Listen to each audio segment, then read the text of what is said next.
Hello and welcome back to the guide for Botania. Today we'll be going over mana generating and functional flowers you can create now that you have access to Alfheim. So without further ado, let's just hop right into it. The Kekimurus loves cakes. To make it, toss 2 white petals, 2 orange petals, 2 brown petals, 1 rune of gluttony, and a pixie dust into a petal apothecary. And this will give you your Kekimurus. Now what this does is if I go in my inventory, take out some cake, I'll place one down. And as you can see, the flower eats a piece of the cake and the mana spreader shoots off some mana. As it eats, it shoots off mana and more and more and more until a whole cake is eaten. One, I'll place down 2 cakes. You can see that it kind of goes in a row. It will go to this cake, then this one, even though it's already started. And this does have a pretty large range, so if you have a way of placing cakes and you don't want to get too close or they're larger contraptions, you have plenty of room to place the cakes down in order to power this flower. The Rafflowsia is a flower that consumes other flowers. To make it, toss 2 purple petals, 2 green petals, 1 black petal, 1 rune of earth, 1 rune of pride, and a pixie dust into the petal apothecary. What I mean by this consumes other flowers, if I place down flowers such as the hydrangeas or the endoflame, you will see them disappear and the flower will consume them. They will only work for functional flowers. They will only work for man-made flowers, and they will not work for naturally spawning ones, such as if I come to my inventory, we'll take a tall magenta one, doesn't do anything, and we'll take a normal red one, doesn't do anything. But for man-made ones such as the hydrangeas, endoflames, pure daisies, or mana stars, or others, they will eat them and create mana. But again, these have to be physically placed. They can't just be tossed because they won't be consumed.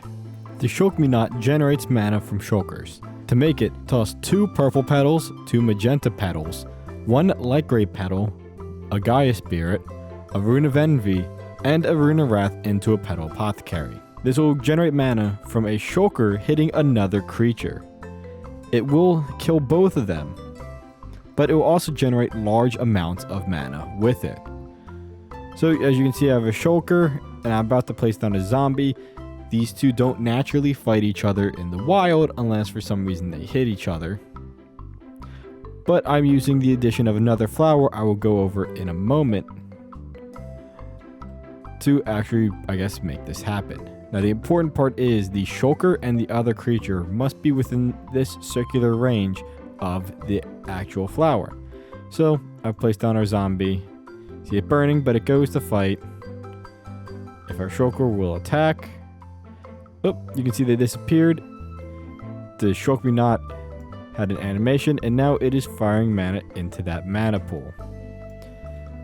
I'll sit here for a moment, wait for all the mana to change and show you just exactly how much mana this one effect made.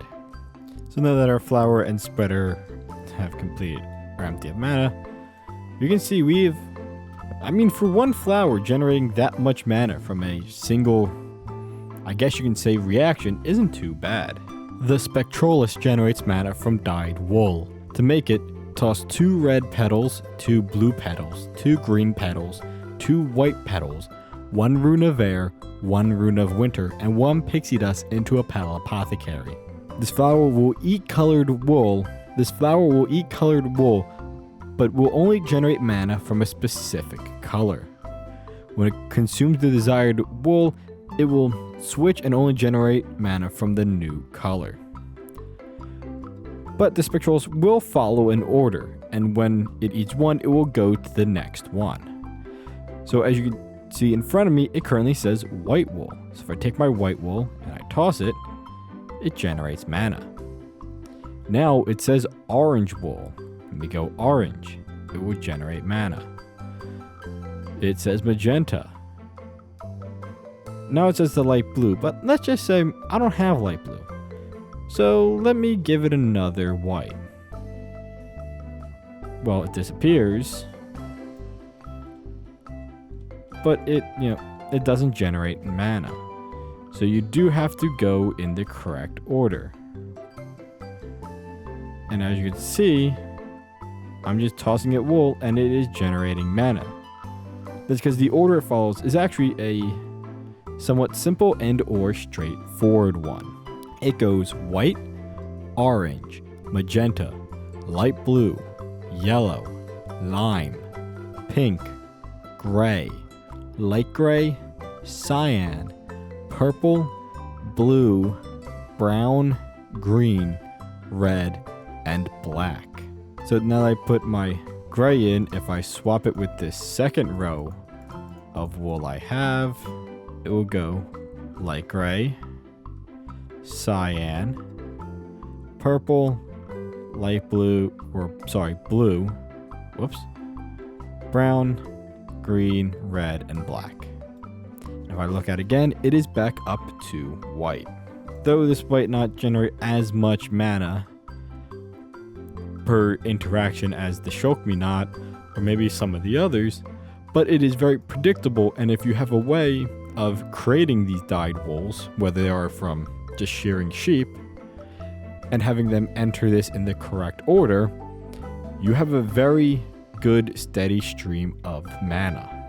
The Heisei Dream makes mobs angry.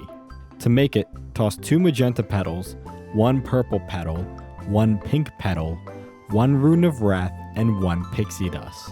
When it is planted, it will make any mob within its range attack other enemy mobs, without having to be provoked, such as one getting in the way of a skeleton shooting at you. So, as you saw earlier, I had a shulker and a zombie.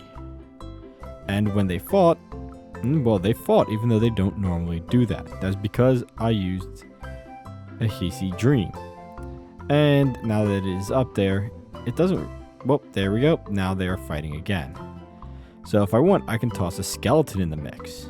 And, now they're just ganging up on the poor zombie. But let's throw a spider or two. Throw in another zombie. Oop, they're fighting over there.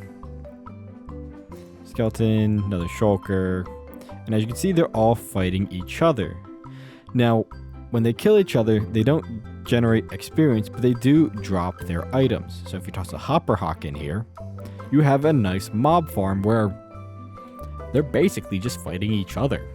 So you can just get your items you want, as well as other rare items, as maybe if we toss a creeper in here, and I won't because I don't want to blow up my nice little display area, we might be able to get some music discs out of it.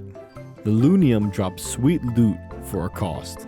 To make it, toss 4 green petals, 1 gray petal, 1 rune of sloth, 1 rune of envy, 1 rune of gluttony, 1 redstone root, and 1 pixie dust into a petal apothecary.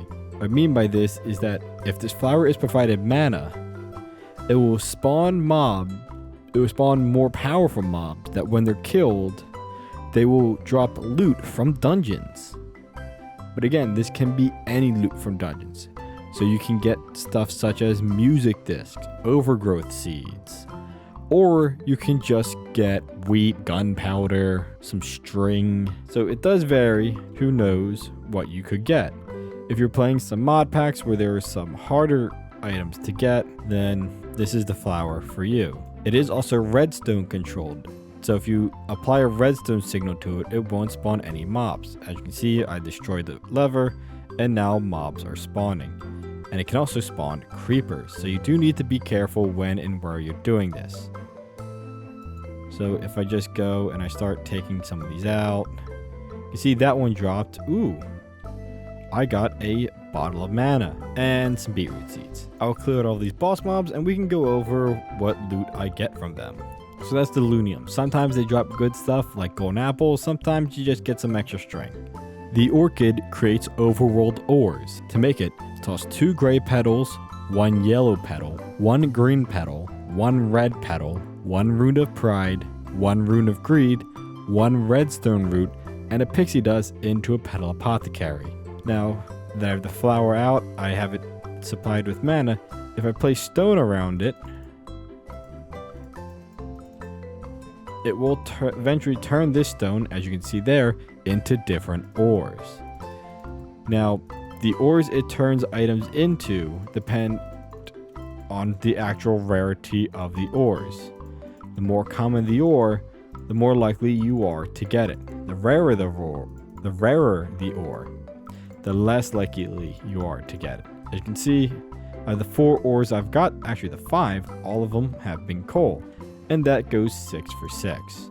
Since coal is the most common of all ore types, it will most likely spawn. But as you can see, I also have some iron over there as well.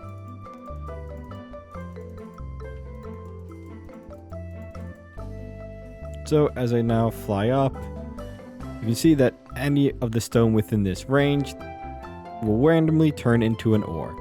Majority of it, as you can see, is coal with 1 bit of iron. I'll sit here for a moment and see what it turns into as we wait.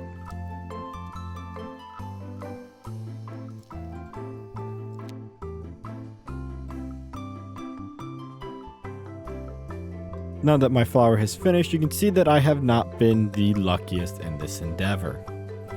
I see a lot of coal, a lot of iron, a good amount of redstone, a couple gold, and 1 lapis. In other tests before, I have gotten multiple diamonds, I've gotten emeralds, but in other tests, as you can see with this one, I've also gotten none. So if you want to get a specific kind of ore without actually mining it, this is very useful, but you do need to be careful. Now, one more thing to keep in mind, that depending on your mod pack settings, some ores may or may not work with this flower, such as if you have mods like thermal foundation or mechanism. Ideally they should work, but there could be something in your mod pack settings changing it so they do not. You need to keep an eye out for that, just so you know everything is working how it should be. Here I've loaded up a world in all the mod 6 to show exactly how the orchid reacts with ores from different mods. As you can see, I'm getting a good selection of different ores from different mods. I'm getting the standard coal, as well as you can see tin, lead, copper, and other ones scattered around the whole thing. One thing to note is that I've noticed within all the mod 6 is that the orchid is not necessarily limiting itself to just overworld ores, and a nether ore has spawned with it. So again, depending on your mod pack settings, the orchid is supposed to only generate overworld ores, but it can also generate ores from the nether as well, again depending on your mod pack. The Orechid Ignem creates nether ores. To make it, toss 2 red petals, 2 white petals, 1 pink petal, 1 rune of pride, 1 rune of greed, 1 redstone root, and a pixie dust into a petal apothecary. It works just like the orchid does, but it will create nether ores. So if I go in my inventory, take out some netherrack, and I'll place it down. And as you can see, it is turning this netherrack into nether ores. Or, well, it's not. It has mana connected, it has plenty of mana, but it's not changing. That is because this flower only works in the nether. So let's head over there and show you what it does. Now that I'm in the nether, you can see there's some quartz and other ores already around us, and this nice big patch here. So I'll just make 2 holes, put the pool down, and as you can see, I can't place this flower on actual netherrack. So what I'll do is I'll go into my nice handy dandy inventory, take out a floating one, and put that down. It's already connected, and if we wait, it will turn this netherrack into nether ores. And as you can see, it has now have 1 piece of quartz So I'll wait here for a little bit and show you that it will change all of it into other ores.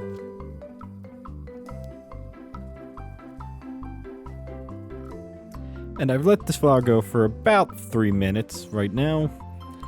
And as you can see, I've only gotten 1, 2, 3, 4, 5, 6, 7, 8, 9 pieces of quartz out of this. Since that there is only quartz, since the mod pack, I guess you can say mod pack I'm using, only has Botania and a couple other add-ons to making these guys easier, there is no actual other nether ores besides quartz. If you do have other nether ores, this will spawn them here, and probably at greater frequency than it is just doing just quartz.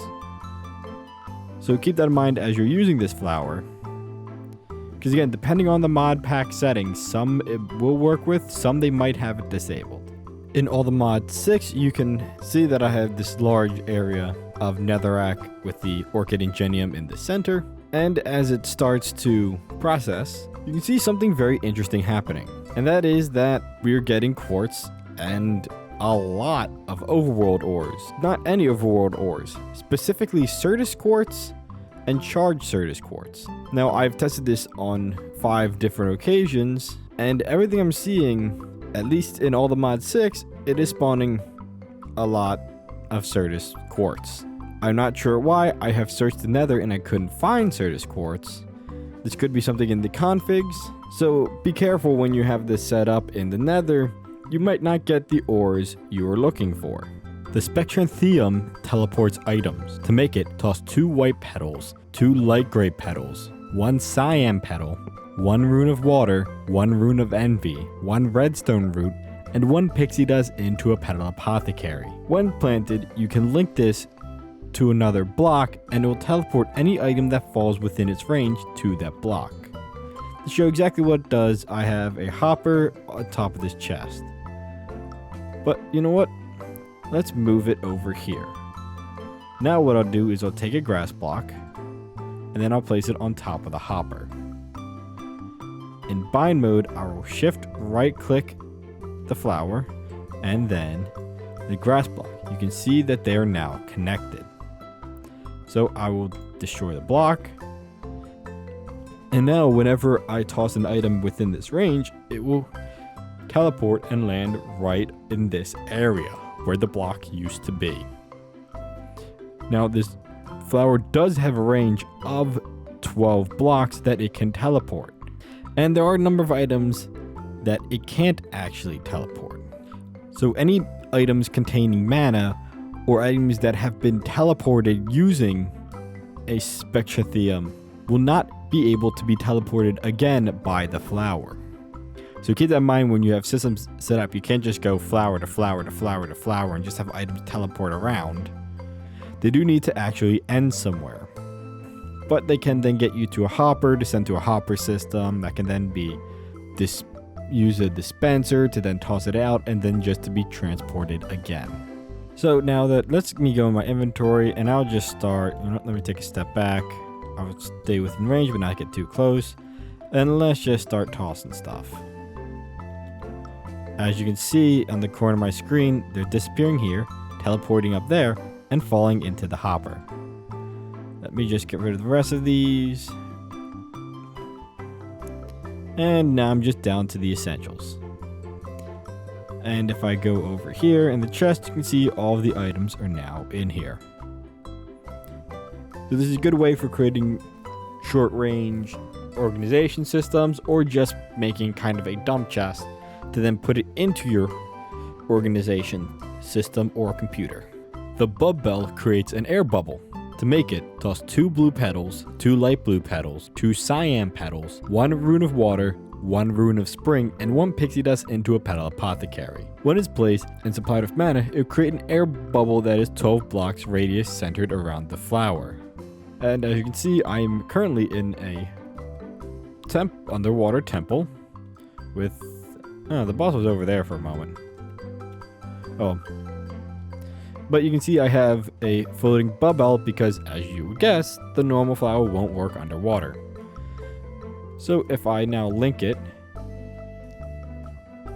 see that now all of the water in the area is gone. Oop.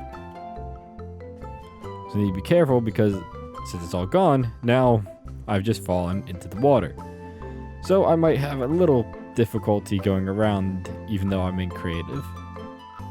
But I can now easily navigate parts of this temple, not having to worry about running out of breath. And if you destroy the floating Bubbell, slowly but surely the area will refill with water.